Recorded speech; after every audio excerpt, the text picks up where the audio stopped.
Olá, uma ótima noite para você de casa, tudo bem? Está no ar o Aparecida Debate para que você se informe e forme a sua opinião. Ao meu lado, minha amiga Rafaela Lourenço. Rafa, boa noite, tudo bem? Boa noite, Eduardo, tudo certo, graças a Deus. Uma ótima noite também a todos que nos acompanham. Bom, o Aparecida Debate de hoje aborda uma problemática crescente e preocupante no país: o crime de ódio e a intolerância.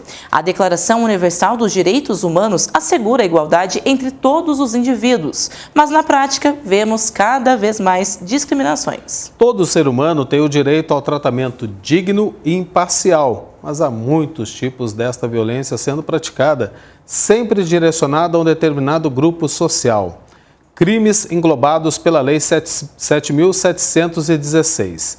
A gente acompanha agora a reportagem do Guilherme Machado, que explica um pouco melhor sobre esses crimes, motivações e como podem afetar a vida das vítimas. A discriminação e os crimes de ódio sempre existiram na história da humanidade, mas você sabe reconhecê-los? São aqueles praticados contra uma pessoa e o grupo que ela pertence, seja por determinada etnia, cor, pela orientação sexual, identidade de gênero, religião, ideologia ou condição social, física ou mental. Segundo a Constituição Federal e o Código Penal Brasileiro, os crimes de ódio mais comuns são feminicídio, etnocentrismo, xenofobia, racismo, intolerância religiosa e homofobia. Lógico, tem a linha do sociopata, do psicopata, mas tem aquelas pessoas também que acham que o outro merece mesmo apanhar. Ele merece ser discriminado. Ah, por que ele nasceu negro? Por que ele nasceu mulher? Por que ele nasceu gay? Ele merece passar por tudo isso. Então é uma coisa assim tão sem fundamentação, mas para eles isso é muito forte. E eles acham também, muitos na mente deles, que eles estão acima de qualquer coisa, que eles são superiores. É como se eles achassem que eles fossem uma raça superior, quer dizer, uma coisa extremamente absurda. E, consequentemente, ele joga no outro, talvez até as frustrações dele, que a gente não sabe. Em anos eleitorais, a tendência é de aumento para os discursos de ódio. Segundo a neuropsicóloga, as mídias sociais podem potencializar a prática do crime, apesar das penalidades vigentes no país. E do outro lado, a marca dos traumas. Hoje, dentro também da psicologia, a gente não fala que é simplesmente mais um trauma. Falamos que agora estamos diante de traumas morais. Esses traumas morais, eles atingem vias nervosas do nosso cérebro, que é muito mais difícil você tratar.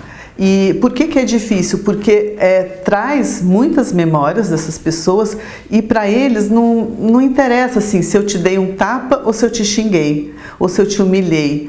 A memória que vem, a dor que vem, o medo de se expor, o medo de ser atacado de novo, seja nas mídias sociais, seja encontrar a pessoa e aquela pessoa te dá um tapa ou te dá um tiro, porque vem um sentimento de morte, mesmo que seja uma agressão verbal. A gente tem muitos casos de suicídio que a gente acompanha porque a pessoa não aguenta aquela dor, porque ela se entende uma pessoa tão correta, e isso acaba até nessas questões que a gente fala das fofocas mesmo, de denegrir a sua imagem. Por isso que a gente entra no trauma moral. Dados da SafeNet Brasil mostram que no primeiro semestre de 2022, as denúncias de intolerância religiosa e xenofobia foram as que mais cresceram em relação ao mesmo período de 2021. 654% e 520%, respectivamente. Mas o registro ainda é um desafio, como o dos crimes raciais, que também cresce no país.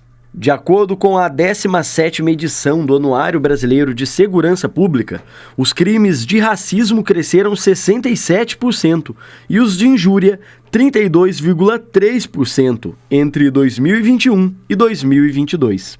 O Claudinei é presidente do Conselho Municipal de Promoção da Igualdade Racial de Aparecida, no interior de São Paulo, e idealizador do Afronorte e do Empodera Vale. Mesmo tão atuante no país em combate ao racismo, foi mais uma vez vítima deste crime. Na verdade, no ano de 2015, quando estava comprando um tênis para meus filhos, sofremos uma abordagem arbitrária, racista e preconceituosa e descritiva. Mas, passado os anos, nós saímos vencedores e provamos. Fomos indenizados em 2020. Vencer na justiça trouxe ainda mais força ao protagonismo da Pretitude. E parte da indenização foi investida na educação antirracista da região. E nessa sala Empodera Vale nós desenvolvemos uma série de atividades e passamos a ser protagonista e referência para outras pessoas que sofrem racismo. O aumento desses crimes de racismo é fruto da ocupação de espaço, é fruto da quebra de privilégios históricos. É um processo natural, mas nós temos que estar preparados para enfrentar esse aumento de preconceitos. Em junho, seu carro foi vandalizado. O boletim de ocorrência foi feito para formalizar a denúncia de mais este crime de ódio, que não calará toda essa resistência. Onde eles deixaram uma mensagem de tentativa de silenciamento, pois estou na qualidade de homem negro, estando presidente do Conselho Municipal de Promoção da Igualdade Racial da cidade de Aparecida, a cidade mais potente quando o diálogo sobre a questão da pretitude, uma cidade que 98% toda a riqueza é produzido pelo turismo religioso em Dois Santos Pretos, São Benedito e Nossa Senhora Aparecida, e você dialogar em Aparecida, posicionamento, pertencimento, oportunidade, é natural que você vai incomodar algumas estruturas. Estamos preparados para enfrentar esse tipo de ataque e continuar resistindo sempre. E para complementar, então, este debate de hoje tão pertinente, a gente recebe aqui no estúdio a doutora Carolina Lopes, ela que é advogada atuante nas áreas civil e criminal. Carolina, muito obrigada por estar aqui conosco. Boa noite. Obrigada, Rafaela. Eu agradeço muito o convite. Você, Eduardo, boa noite. Boa noite. Prazer estar aqui com vocês. Prazer é todo nosso. A gente até te pede, então, é claro que o Código Penal brasileiro, ele assegura a punição quanto a essa igualdade de tratamento, ela não é aplicada. Só que antes da gente falar, então, um pouquinho dessa questão das penalidades, eu quero que você explique pra gente, qual que é a diferença? Há diferença, na verdade, em relação aos crimes de ódio e de intolerância? Como que funciona isso? Então, tanto os crimes de ódio quanto de intolerância, até na questão da gramática, eles são meio que sinônimos. Ambos são o quê? São pessoas que, até pela reportagem ali que a gente viu, acho que traduziu muito bem. A questão das pessoas frustradas ali que discriminam um grupo de pessoas geralmente vulneráveis, um grupo social minoritário, a gente vê isso através dos negros, da população LGBT. Em questão religiosa, a gente tem até o crime de intolerância religiosa mesmo, que daí a gente usa esse título, que são muitas religiões de matrizes africanas que são ofendidas, a maior parte das vezes. Então, assim, ambos os casos, tanto a questão da intolerância quanto o ódio, elas se misturam aí porque tratam da mesma questão, São agressões realmente infundadas, covardes, e que, infelizmente, são mais rotineiras do que nós esperávamos, É muito triste, Carolina? E abominável a gente pensar em 2024, a gente está falando sobre crime de ódio, de intolerância numa sociedade que parece não avançar nessa área, nesse ainda campo. Mais pelo fato de nós termos a nossa Constituição, de 88, que prevê, inclusive, a igualdade de todos, o direito de ter a sua crença, a sua orientação sexual, tudo isso é previsto legalmente desde 1988, mas, infelizmente, mesmo depois de todos esses anos, ainda temos muitas pessoas, inclusive algo que me deixa surpresa, pessoas novas, essa nova geração, que ao invés de estar com o pensamento para frente, que é o que nós esperávamos dessas pessoas, desses jovens, infelizmente parece que a gente está regredindo um pouco. Tanto que esses crimes, a gente está tendo esse alto número, inclusive, de registros, muito por conta do quê? Da internet. Muitas vezes esses crimes são cometidos através das redes sociais. Obviamente, o Código Penal ele vai abranger também o que está no campo da internet, também vão ser punidas essas pessoas, mas na parte prática é mais complicado também, porque a internet é aquilo, Muita gente fala que é terra sem lei, terra de ninguém, inclusive. Não é que é terra sem lei, terra de ninguém. Existe, sim, a responsabilização pelo que é feito ali. Só que é muito mais difícil. Por quê? Você não coloca, muitas vezes, a pessoa que está ali para fazer o mal, ela não vai colocar as informações dela ali. Ela se esconde. Então, até a questão da investigação para a polícia é muito mais complicada, Então, assim, é realmente desanimador até, Eu concordo com você, não é algo que será imediato, Demanda aí uma longa investigação para a punição dos responsáveis. Então, tem que ter paciência. O mais importante é denunciar essa violência e esse crime, né, Rafa? Exato, e tanto que a gente também debatia essa questão da prática, né? Como que a gente pode configurar, né? Como que se caracterizam, então, também esses crimes. A reportagem trouxe alguns exemplos, mas para a gente também esmiuçar um pouco mais, né, para o pessoal de casa. Então, a questão da prática, a identificação seria desses delitos. Eu acho que uma palavra-chave para a gente identificar esse tipo de delito é a palavra preconceito. Tudo que envolve preconceito, muito provavelmente vai recair em algum tipo de crime de discriminação. A gente tem, né, acho que até a reportagem mencionou também, a Lei 7.716 de 1989, perdão, 89. Essa lei, né, embora antiga, já definia alguns dos crimes de discriminação mesmo, né? É onde a gente tem a previsão do racismo, inclusive, posteriormente foi adicionada por um outro projeto de lei a injúria racial, né? A gente tem também ali a previsão de alguns crimes que são tipificados pela exclusão, né? Por exemplo, uma empresa que não contrata em decorrência da cor de alguém, em decorrência da religião, da orientação sexual, do gênero, né? Que a pessoa se identifica, que é algo que está muito presente também, né? Ultimamente. Então, assim, ali a gente tem várias tipificações, mas para falar bem a verdade, não é o ideal ainda, né? É uma lei, como eu disse, antiga. Houveram, né, alguns projetos que agregaram mais artigos ali, que alteraram coisas que precisavam ser alteradas para que abarcassem outros tipos de discriminação, mas ainda assim não é 100% ideal. Acho que a palavra é essa, não é o ideal ainda. Para que o povo de casa que está acompanhando o Aparecido Debate, até para a gente poder diferenciar, você explicou muito bem, Carolina, essa diferença crime de ódio, crime de intolerância, a descrição dos vários tipos de delitos, né? Agora vamos falar da questão da denúncia, né? Que é o mais importante nessa história toda. Assim que identificar essa agressão, esse crime, qual a orientação para a vítima? Para quem e como denunciar? Perfeito. Olha, para dar início a uma investigação, primeiro passo, registro de boletim de ocorrência. Para que isso seja bem sucedido, o que eu sempre oriento? O que você tiver de prova, por exemplo, como falamos, né? Se for na hipótese de algo cibernético, você foi ofendido na internet. Hoje em dia, né? Print. É a melhor prova que você pode ter. Se for na rua, que não precisa ser escrito também, pode ser falado para que se cometa algum crime dessa natureza. Testemunha. Ótimo também. Então, assim, agregar essas informações, se tiver contato onde a pessoa mora, o que você puder agregar de informação para facilitar o trabalho da polícia, você agrega.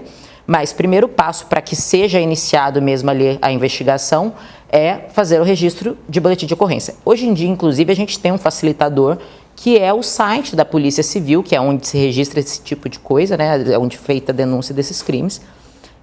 E você pode registrar online. Que aí, ali você vai ter que sozinho elaborar.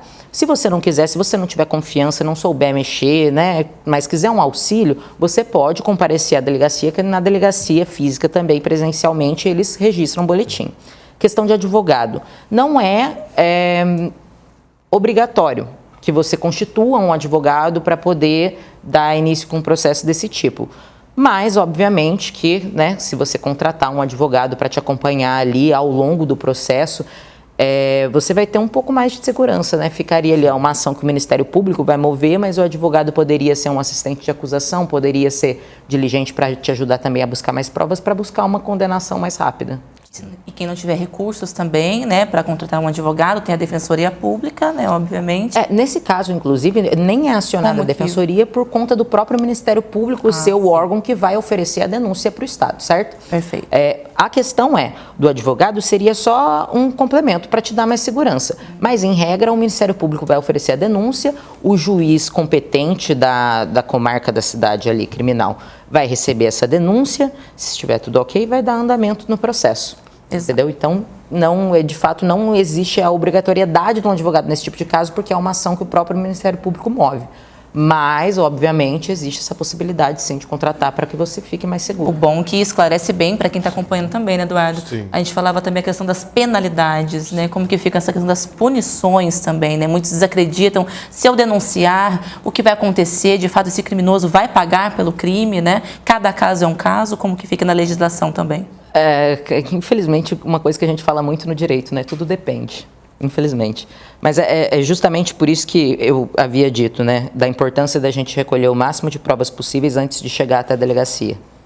Porque a probabilidade de dar certo é maior, entendeu?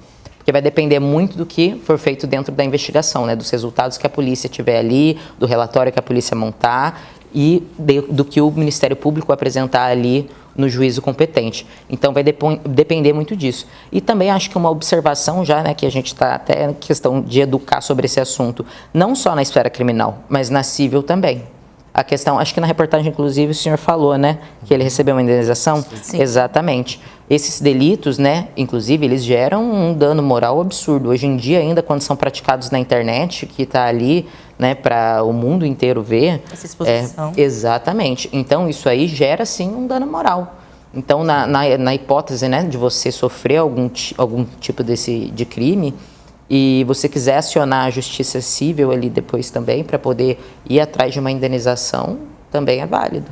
Agora, você como especialista da área, advogado da área criminal, como é que você avalia a nossa legislação atual? As leis que existem para punir, para responsabilizar os infratores, agressores que cometem crimes de ódio e de intolerância, são suficientes para inibir todo esse extremismo que a gente tem visto? O cenário está apontando isso, né? Não só pela internet, mas casos que parece que, infelizmente, se tornaram rotineiros, né? A gente lembra no Litoral Paulista, recentemente, um senhor de idade que foi morto com um golpe por uma discussão no trânsito na presença do neto, né? A gente fica sem entender o que está acontecendo. Realmente. O que acontece, né? Eu acho que em questão de legislação, realmente, está defasado, né? Está incompleto. Inclusive, questão, por exemplo, da LGBTfobia, né? Não existia algo específico. Essa lei, por exemplo, que a gente falou aqui, é conhecida como Lei do Racismo, né? Que é de 89. Ela não abarcava essas questões de LGBT. O que foi feito? Foi legislado, ou seja, foi feita uma lei para proteger essa população que é vulnerável, a gente sabe que é? Não. Foi através de um entendimento, porque chegou no STF, né, no Supremo, e o STF entendeu por equiparar. Então, primeiro, salvo engano, em 2019, foi equiparado a LGBTfobia com o crime de racismo. E daí o que acontece nisso? Além da pena, que daí transmuta, né, para o crime de LGBTfobia também, de 2 a 5 anos e multa, também se torna um crime imprescritível, ou seja, a qualquer tempo, se você cometeu esse crime, você pode ser processado por ele, e inafiançável, né? Então, se você for preso, não vai ser arbitrada uma fiança ali para que você possa sair já de cara e responder o processo em liberdade. E depois, posteriormente, num novo julgamento, através de uma outra demanda, o STF também veio a julgar referente à questão de ofensas realizadas em face dessa comunidade LGBT, que foi onde ele também equiparou. Ele equiparou as ofensas a essa população com a injúria racial.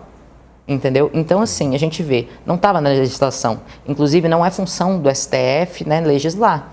Ele é órgão julgador ali, ele está dentro do nosso judiciário.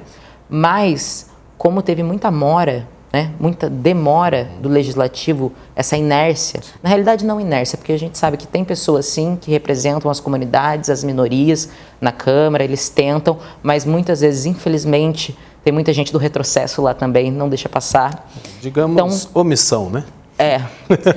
Omissão seria o termo, né? Exatamente. Então, em decorrência disso, o judiciário tem que agir. Foi onde se enquadraram esses, né?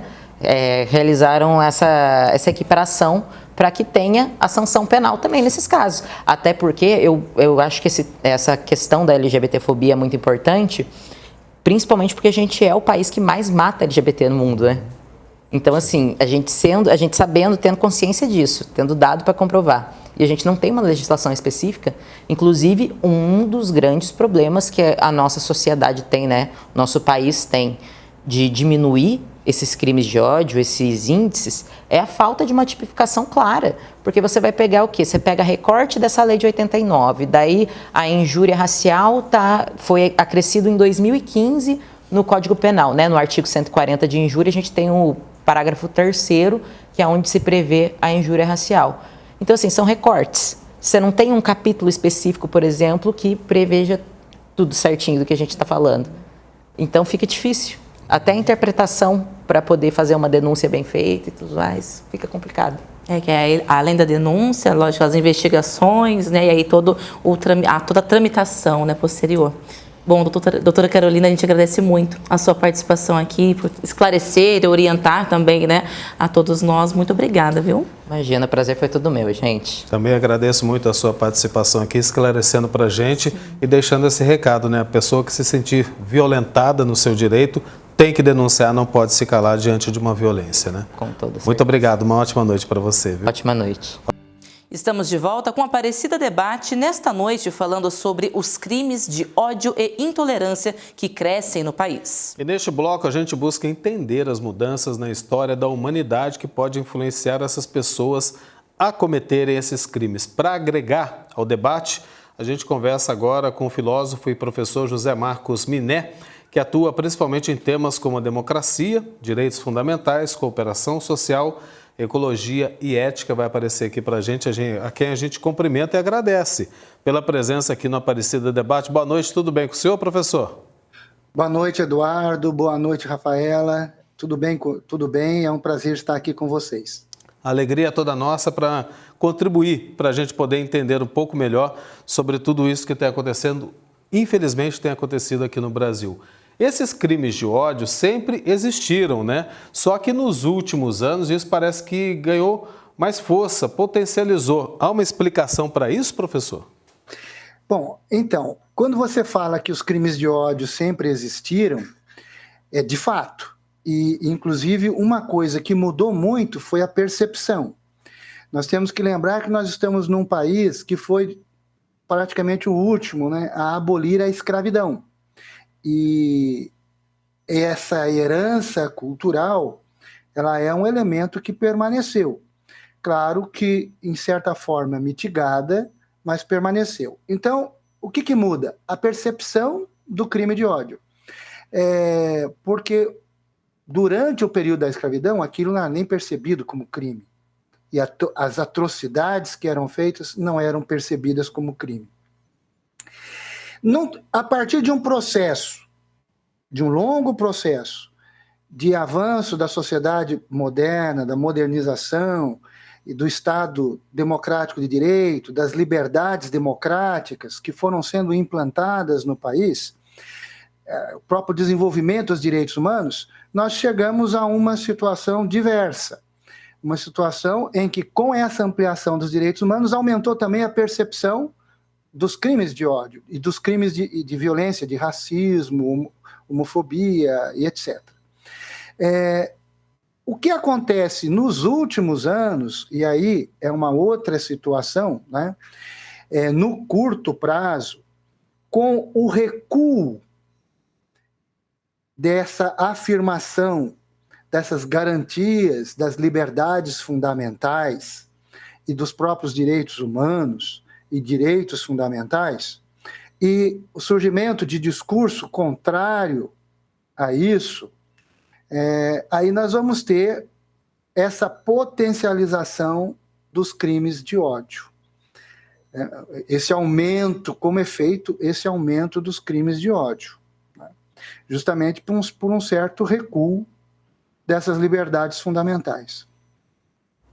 Exatamente, né, professor? Uma boa noite para o senhor. Obrigada mais uma vez, né, por estar aqui conosco nesta noite debatendo um tema tão importante. Inclusive, a gente tem aqui alguns números que chamam muita atenção, que a gente gostaria de compartilhar com o senhor e também quem nos acompanha. Segundo dados do Ministério dos Direitos Humanos e Cidadania, no período de 2017, né, a 2022, o tipo de crime de ódio mais denunciado na central da Cyphernet foi o de apologia a crimes contra a vida. Foram 76.100 denúncias, seguido então da misoginia, que foram 74.300 denúncias. Durante os 5 anos também foram registradas 45.600 denúncias de racismo, que o senhor falava há pouco também sobre o racismo, 32.600 casos então de neonazismo, 28.300 casos de LGBTfobia, 25.900 ocorrências de xenofobia e também, então, 10.200 casos de intolerância religiosa. São números alarmantes e aí eu também pergunto para o senhor, fazendo nessa análise, né, do que já avançou, do que ainda precisa mudar, né? Faltam políticas públicas e leis mais efetivas para combater, de fato, esses crimes, professor? Olha, nós temos um certo número de políticas públicas, né?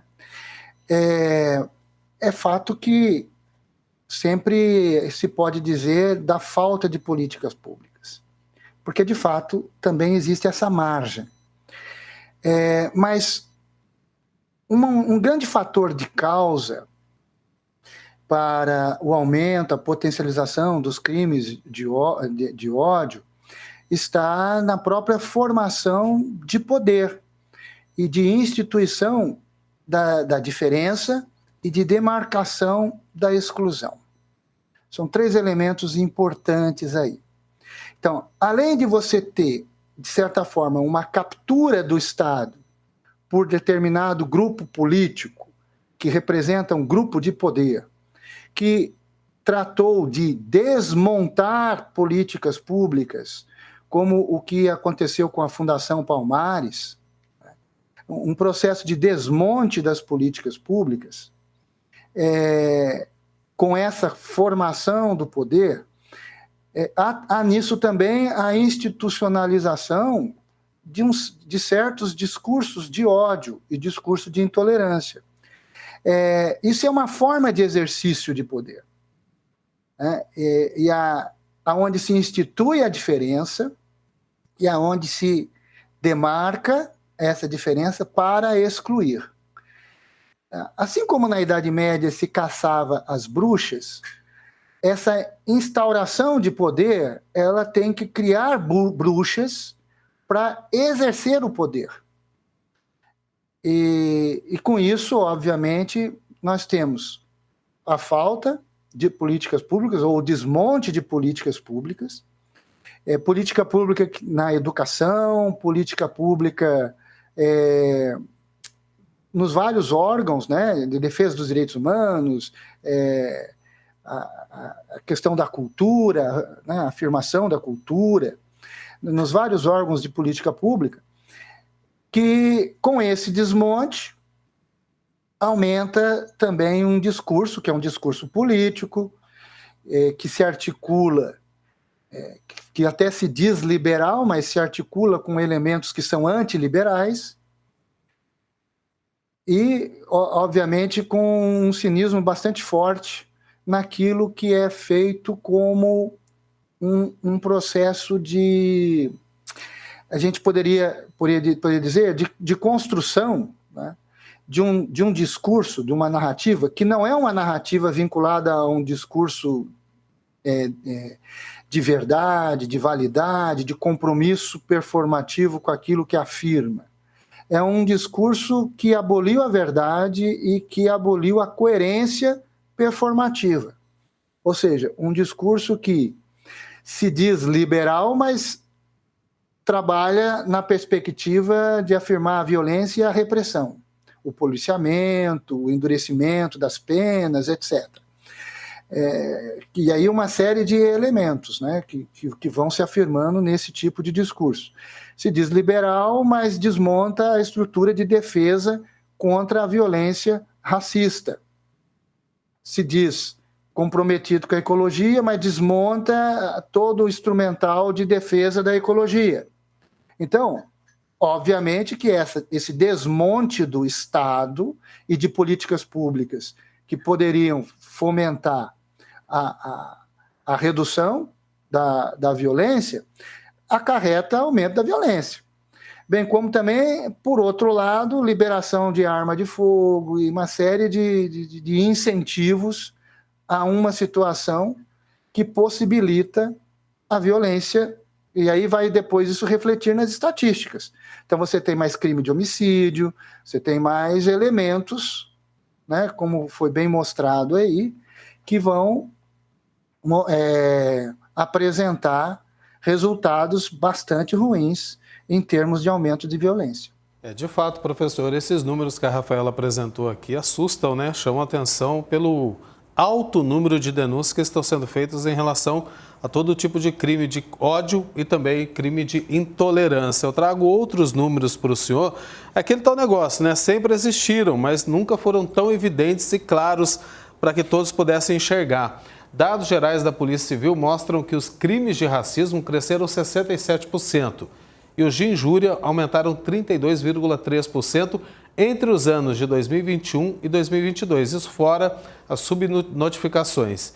Esses aumentos também podem estar ligados ao acesso à informação, professor?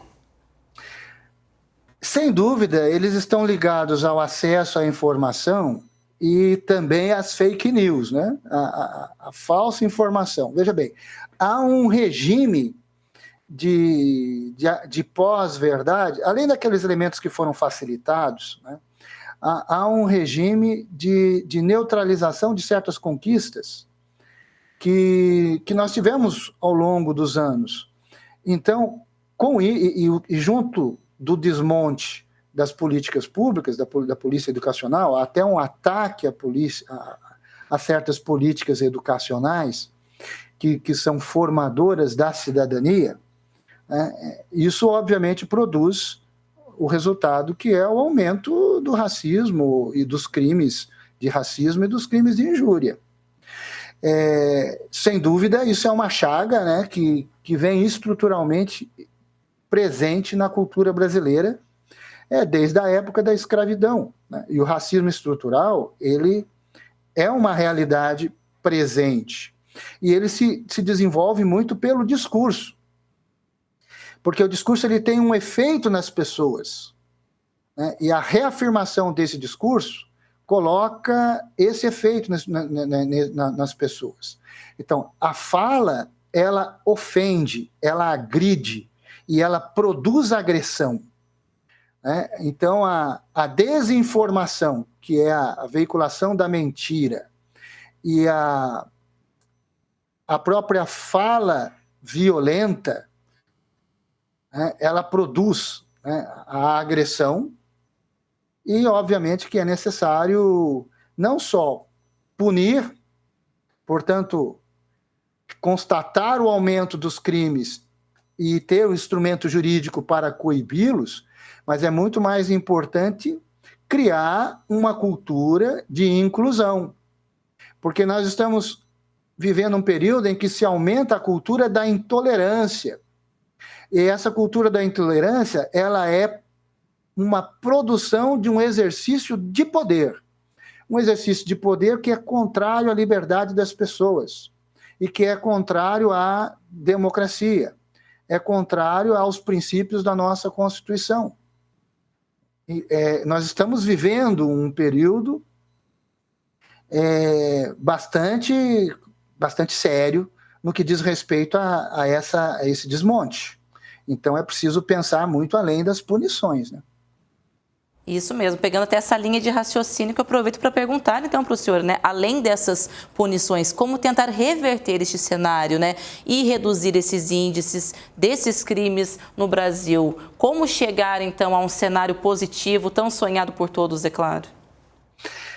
Bom, antes de mais nada, não existe uma utopia de que nós vamos acabar com o racismo do dia para a noite, nós vamos acabar com a violência social no seu sentido mais amplo, né?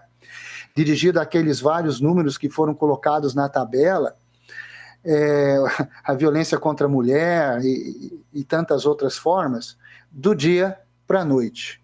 Mas, no entanto, nós temos que ter políticas educacionais, nós temos que ter Há autores que falam e que lançam muito mão de uma consideração performativa a nível de esfera pública. O Habermas, que eu estudo, também trabalha isso, a Judith Butler e outros autores. Mas também é preciso ter o aparato institucional, estatal, trabalhando junto, né? Então é necessário a ressignificação. Sem dúvida, não há como negar que Kofi Annan, Obama e tantos outros se destacaram, né, no cenário intelectual, político, mundial. Então, esse processo ele deve ser um processo de afirmação do discurso positivo, né, de afirmação da dimensão da diferença, de afirmação da riqueza da diferença, de afirmação das várias formas em que se apresentam, né, essa pluralidade e essa alteridade. Lembrando que a negação da autoridade, da alteridade, a negação do outro que é diferente, é uma forma de exercício de um poder fechado em si. E um poder fechado em si que, ao negar o diferente, ele também está negando as pessoas normais. Isso é uma coisa que não é assim tão fácil de entender, porque se cria um absoluto, que é um absoluto relativo da norma, a gente poderia dizer, para inglês ver, né? Mas se cria um absoluto de um modelo, de um padrão que não é seguido mesmo por quem defende, quem diz defender. Então, a sociedade ela precisa de uma certa compreensão e uma distinção que não nega pura e simplesmente a verdade, mas também não caia na repetição de verdades que são preconceitos originários de doenças, de patologias da nossa história, da nossa tradição. Um exemplo marcante disso é o preconceito racial. Ele é originário e é marcado pela nossa história. Também o preconceito contra as mulheres. As mulheres eram consideradas inferiores, não tinham nem alma em determinado período da Idade Média.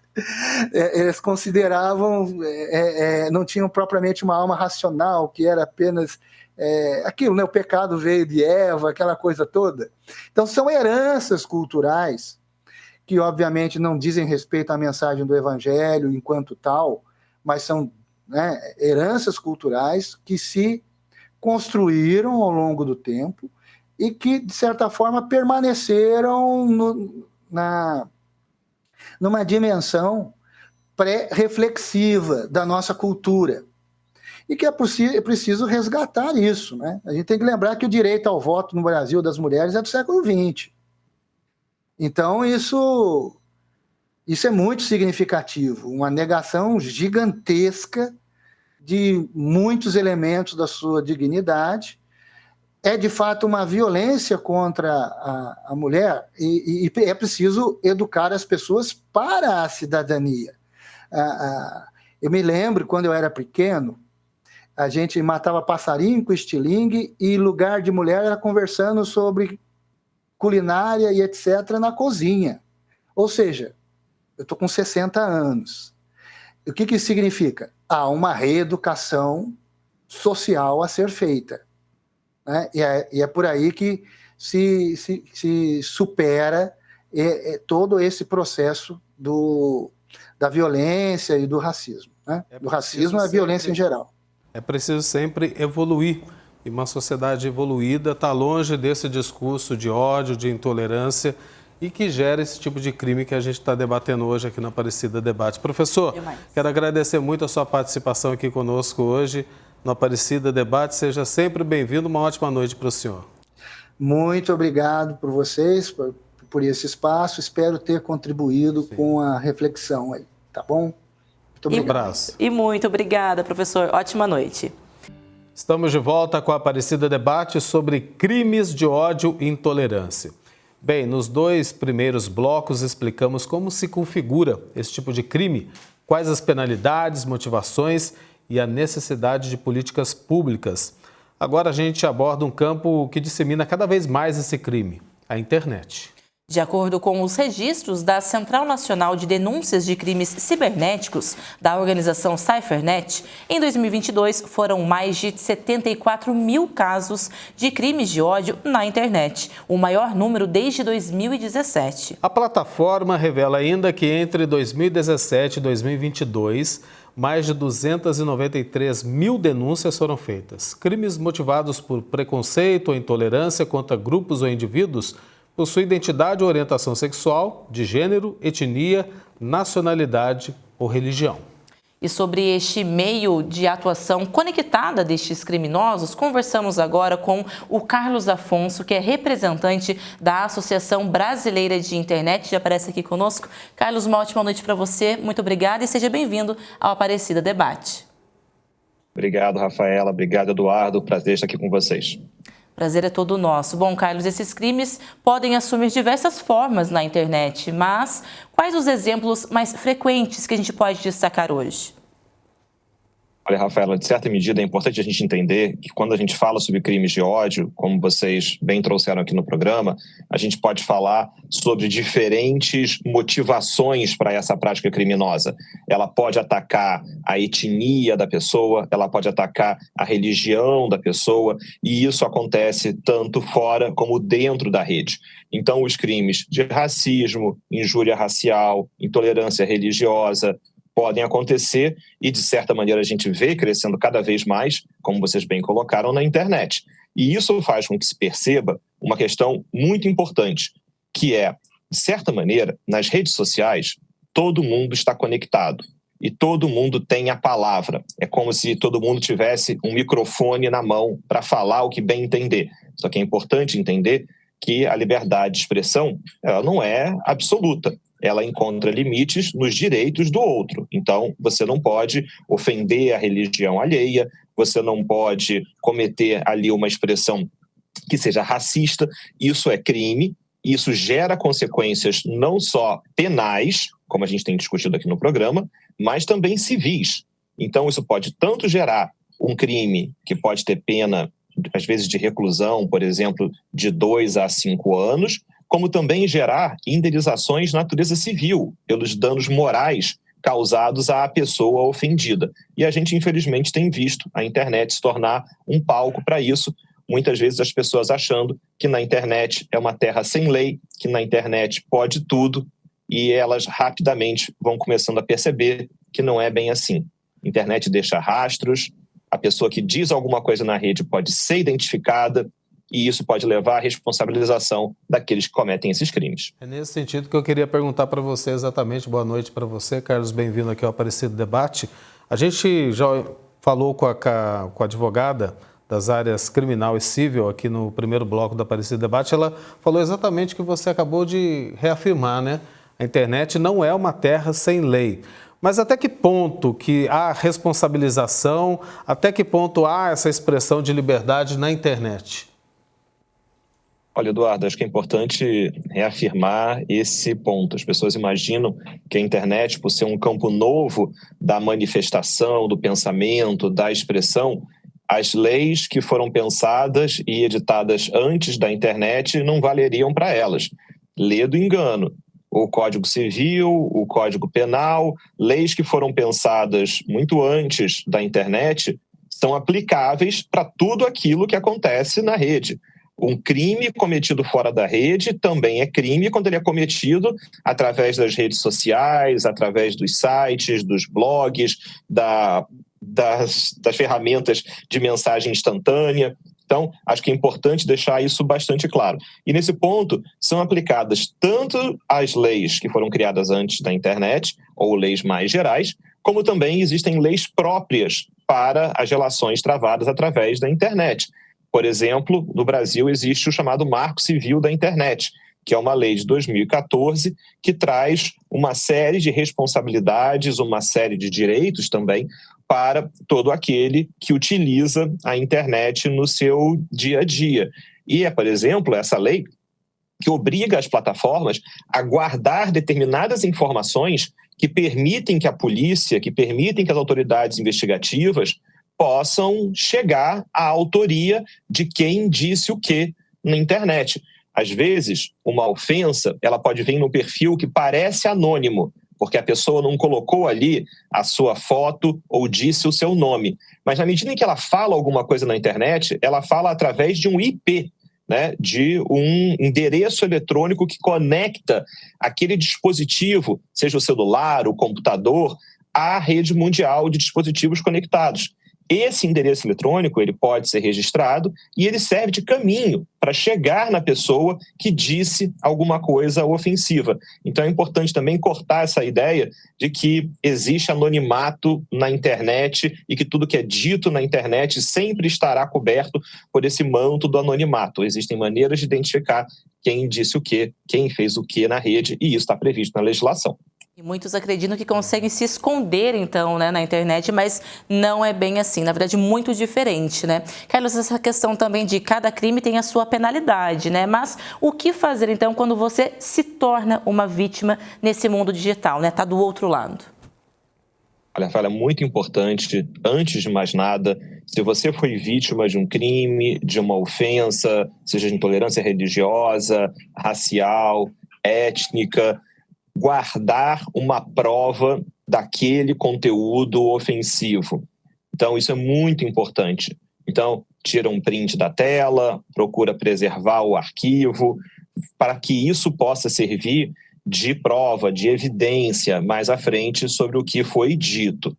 E, em seguida, já que estamos falando aqui de crimes, procurar se a sua cidade tem uma delegacia de crimes digitais, que é uma delegacia especializada em tratar questões criminais que ocorrem através da internet. Essas são delegacias que estão muito acostumadas a trabalhar com toda essa dinâmica de procurar qual é o endereço eletrônico no qual o comentário ou a atividade foi desempenhada, e com isso pode agilizar a investigação e a concretização de uma autoria e materialidade daquele ilícito que foi cometido. Quero trazer também para a nossa discussão outros números que eu acho que ilustram bem o que a gente tem conversado aqui no Aparecido Debate. Entre janeiro de 2021 e setembro de 2023, a Ouvidoria Nacional de Direitos Humanos registrou um total de 29.200 denúncias de violações de direitos humanos na internet. Então eu pergunto para você, Carlos, faltam leis ou políticas públicas para inibir esses casos? Olha, Eduardo, me parece que as nossas leis, elas sempre podem ser atualizadas a partir do desenvolvimento da tecnologia.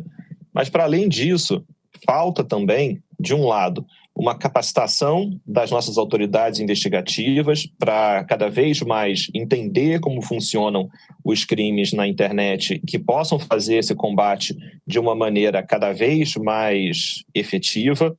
Falta também, me parece, aqui, cada vez mais uma educação midiática daqueles que usam a internet para entender como é que funciona a rede e, de certa maneira, também entender o que pode ser dito, o que não pode ser dito e, de certa maneira, aqui chegarmos num ambiente em que a gente consegue entender que, leis precisam ser atualizadas, 2, autoridades investigativas precisam passar por mais capacitação, ter mais recursos para conduzir as suas atividades, mas tudo isso precisa desaguar também na ponta, que é cada um de nós fazer o seu dever de casa e também entender que uma ofensa, que um crime cometido nas redes e que a gente visualiza, a gente não deve simplesmente deixar para lá. É nosso papel, é um dever cívico, denunciar o conteúdo que é ofensivo, porque as plataformas podem atuar também na remoção desse conteúdo. Então, vale dizer que a gente também tem um papel para jogar nesse jogo e fazer com que esses conteúdos apareçam com cada vez menos frequência na internet. E dentro dessa necessidade também, né, Carlos, como que fica essa questão da Abranet, né? Como vocês têm debatido, né, este assunto, tanto com o poder público quanto também com a sociedade dentro dessa conscientização? A Associação Brasileira de Internet tem promovido eventos, congressos que servem de foco para debater todos os diferentes temas ligados à regulação e governança da internet, de novas tecnologias. A discussão sobre crimes digitais, sobre discurso de ódio e sobre regulação das práticas na internet é um tema frequente dos eventos que a Abranet organiza. E vale dizer, a Abranet também participa de maneira bastante ativa nas audiências públicas, nas discussões que ocorrem em Brasília sobre a atualização da legislação sobre esse tema. De certa maneira, levando ao legislador, ao senador, deputado, informações sobre a internet brasileira, seu atual estado e as consequências técnicas de uma eventual transformação jurídica. Direito e tecnologia andam lado a lado e, nesses temas, é importante que cada nova regra, cada nova decisão judicial possa entender como funciona a tecnologia para que ela possa ser mais efetiva. É esse o trabalho que a Abranet faz nos seus congressos, nos seus eventos e nas suas participações em audiências públicas. Quero agradecer muito a sua participação na Aparecida Debate de hoje. Lembrando, né, Carlos, que a gente tem eleições este ano, então muita coisa vem pela frente ainda. A gente sabe que a intolerância ela cresce nesse período eleitoral pela disputa acirrada que acontece em algumas localidades, mas que fica claro esse nosso recado de hoje aqui no Aparecida Debate. Não adianta se esconder, não tem como se esconder, né? Basta denunciar, a polícia irá atrás, irá investigar e você que cometer algum tipo de crime de intolerância será punido. Muito obrigado pela presença, viu? Obrigado, Eduardo. Obrigado, Rafaela. Até a próxima. Até mais. Até a próxima. Tchau, tchau. Boa noite. Assim encerramos o Aparecida Debate de hoje. Reveja esse e outros programas no canal da TV Aparecida no YouTube e no nosso Instagram, @jornalismo TV Aparecida. Além das notícias e os bastidores dos trabalhos, você também pode sugerir temas para a gente debater aqui todas as terças-feiras. Então é isso, Aparecida Debate de hoje fica por aqui. Eu desejo para você uma ótima noite, um bom descanso para você também. Para nós, né, Eduardo? Para todos nós. Boa noite, até semana que vem. Tchau, tchau.